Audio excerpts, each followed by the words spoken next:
Okay po, mag-i-inbox po tayo ay box out. Hindi pala outbox. Box.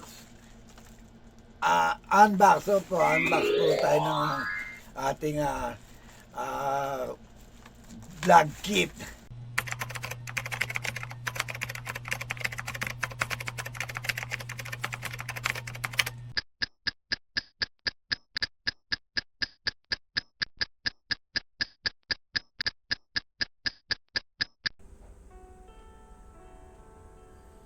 Isang mapagpalang araw po sa ating lahat. Ako po ang inyong lingkod, Doc Neil.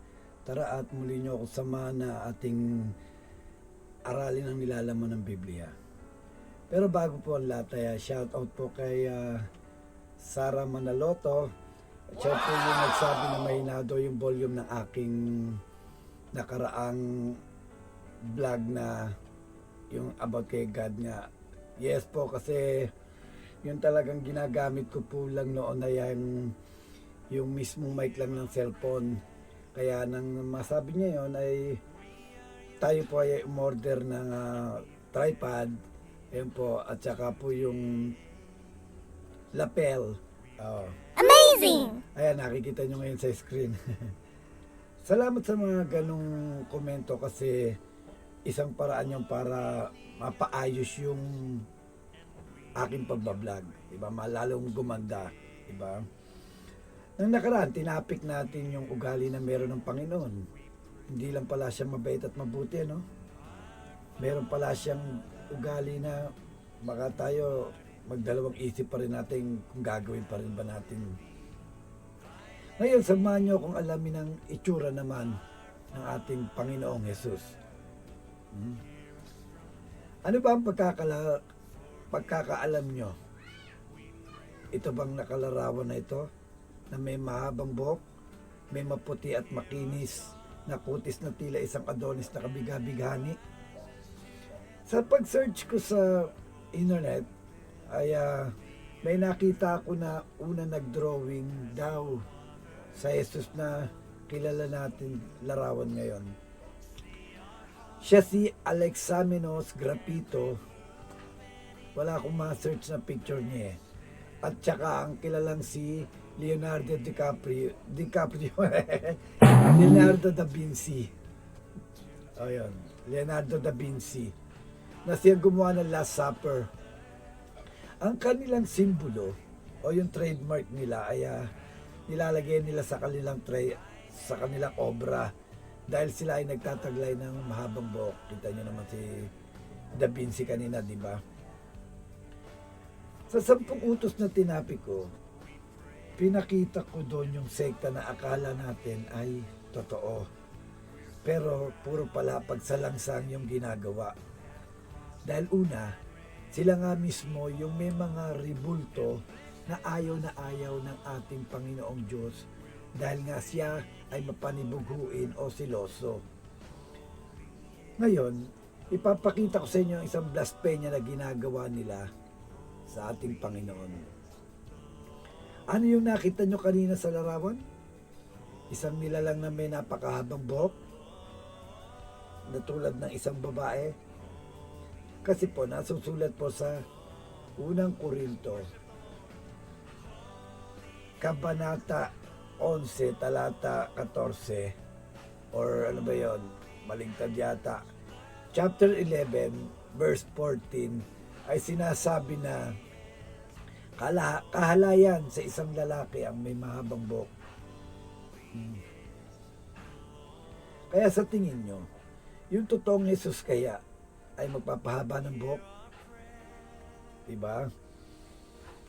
Akala nyo lang, walang bagay yan. Pero sa totoo, ay isang paghamak yan sa Diyos. At kung ikaw ay kabilang sa sekta na yan, ay kaisa ka sa umiinsulto sa Kanya. Masakit man perong tanggapin, pero yun ang totoo. Mas mabuti pa ang mga siyentipiko. Sila halos hindi naniniwala sa Diyos, kundi sa siyensya. Pero alam nyo ba na may nakita silang ancient skull yung ancient skull na yun ay nanggaling sa Middle East na kung saan doon nga din banda pinanganak ang ating Panginoong Yesus. Tapos, nilapatan nila yun ng itsura. Yung alam, parang mga clay, nilapat nila yun doon. At ito na came out sa kanilang itsura. Actually, ito yung profile ko din sa akin namang isang FB page na may pangalan naman na Bible Verses and Audio. Yon. Alam niyo sa totoo, parang mas iyan yung itsura ni Jesus. Dahil hindi po siya kabiga-bigani, ang tingin nga sa kanya ng mga tao ay baliw. Bakit? Dahil siya ay marumi. Diba? At syempre, sa paglalakad niya ng sobrang mga layo, dahil inaabot siya ng ilang araw sa bayan to bayan, wala pa namang ibang sasakyan nun eh. Hindi naman siya gumagamit ng mga kabayo nun or kung ano, talagang lakad lang. Di syempre, bansang Middle East yan. Hindi malayo na meron siya jutok. Diba? Kasi tao naman siya. Nagkataon tao siya, diba? Kaya normal siya na maagkaroon ng amoy. Tapos, diba, may nakita kayo doon or kung nagbabasa kayo ng Bible ay nakikita nyo na naglalakad siya sa tubig. Hindi nababasa siya nun. Tapos meron pang isang senaryo doon na lumakas yung alon sa ilog o dagat na kung saan ay sila ay nagbabangka naman. At natakot nga yung mga alagad niya ron, pero si Jesus ay natutulog, nababasa. Then, basa sila, pupunta sila sa pangpang, ay maglalakad ka sa makalikabok na lupa, hindi pa naman simentado nun. Baka nga parang kulay clay pa yun. Didikit ngayon sa katawan niya, di ba? Sa damit. Kaya, ganun siya katulad, itsura nun. Tapos ano, alam nyo, may dalawang bata ako nakita sa YouTube na nagsasabi na nakita nila si Jesus. Kapanipaniwala kasi bakit? Yung dalawang bata na to ay yung una, siya ay hindi siya nakakilala si Jesus. Di pangalan ni Jesus, hindi niya alam. Dahil ang kanilang relihiyon o sekta ay atheist. Ang atheist po ay hindi naniniwala sa Diyos at wala silang Diyos. Ngayon, itong bata na, nung 8 taon na siya si Akiana Kramalik. Yan. Nang 8 taon siya, meron siyang talento na mag-drawing. Drawing siya ng drawing kung saan-saan. Kaya nung napansin ng magulang yun, binilan siya na sketching pad para meron siyang isang drawing yan, tapos meron Tapos, siguro minsan sa pagdaraw, meron siya kasing na-drawing na isang tao. Tapos siguro natanong siya ng magulang niya noon na, sino yan? Ang sagot nitong si Kramalik na si Akiana ay, siya po si Jesus, ang Prince of Peace. Yun po yung kanyang pamagat sa kanyang obra na yon na si Jesus. Alam nyo, nagulat yung magulang syempre dahil sa loob ng bahay nila at saka sa kanilang komunidad ay walang nag-uusap ng Jesus. Pero bigla paano niya masasabing Jesus tapos Prince of Peace pa, diba? Kaya ganon, kita mo, yung istorya pa ron, yung larawan na yon na ginawa niya ay nawala. Hindi natin alam kung ano nangyari. May nagnakaw daw. Sabi doon sa napanood ko, may nagnakaw. At yun ay napakatagal na panahon na nawala na sa kanya. Hindi natin alam. Baka pinakuha ng magulang niya, di ba? Dahil nga, siyempre, hindi nila ano yun eh. Hindi sila naniniwala kay Jesus. So, nawala siya. Alam niyo, 8 taon siya noon. Dalaga na siya nang makita niya yung bumalik. Nabalik sa kanya yon, nakatago sa parang isang bodega ng kung sino mang kumuha. Hindi nakaalam kung sino na yung kumuha. Pero alam nyo, nabalik, di ba? Parang kung isang ano yan, kung iyan ay isang parang bagay na parang simple lang. Yung numakaw niya, pwedeng sirain niya yun. Pero bakit parang hindi napunta sa kanyang isip na wasakin yan? Diba? Then ang pangalawa naman po ay etong si Colton Burpo. Yan. Si Colton Burpo naman, kaltaliwas naman kay Akiana ay siya naman ay anak ng isang pastor. At ang pamilya niya ay puro mga relihiyoso na naniniwala sa Diyos. Tapos, nang nagkaroon ng sakit si Colton nang siya ay mga nasa 2 taon pa lang, nagkaroon siya ng appendix na pumutok. Yung sakit niyang yun ay hindi agad na diagnose sa ospital. Kaya parang nangyari, kumalat na yung lason sa katawan. Para siyang namatay ng ilang sandali. Namatay, masasabi ko namatay kasi nang siya ay muling nabuhay at nang matagal pa rin siya sa ospital,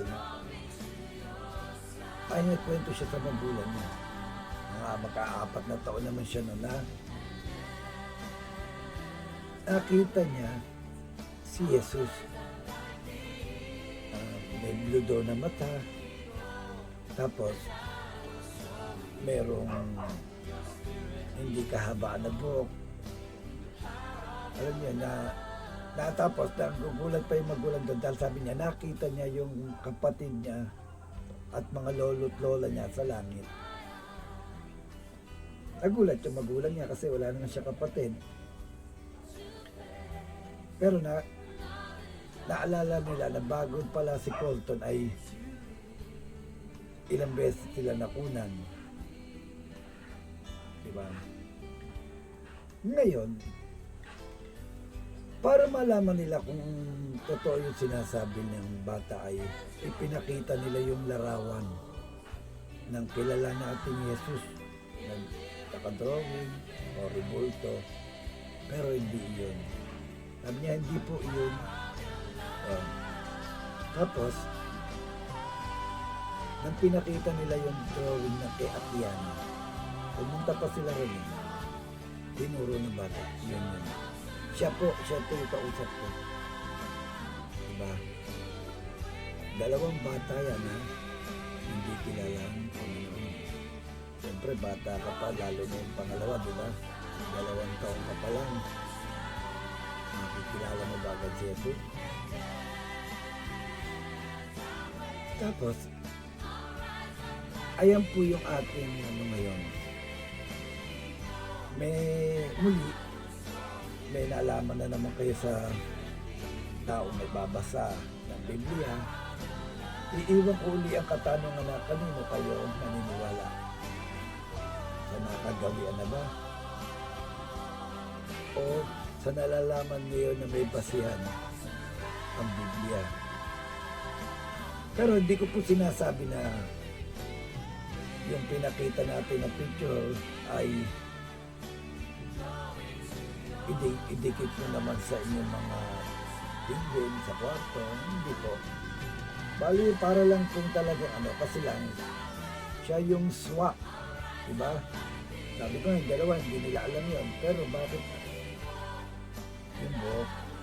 Ba malaguman yung buhok ng drawing niya hindi siya lumagpas sa balikat na parang ang babae pag nakatingin ka sa likod. Basta po, alalahanin po natin ang Panginoon ay Espiritu, kaya dapat natin siyang purihin at sambahin sa Espiritu din. Diba nga, ba't pa natin kailangan ng larawan? Pag tayo naman yung nagdadasal tayo pumipikit, diba? What for is the picture?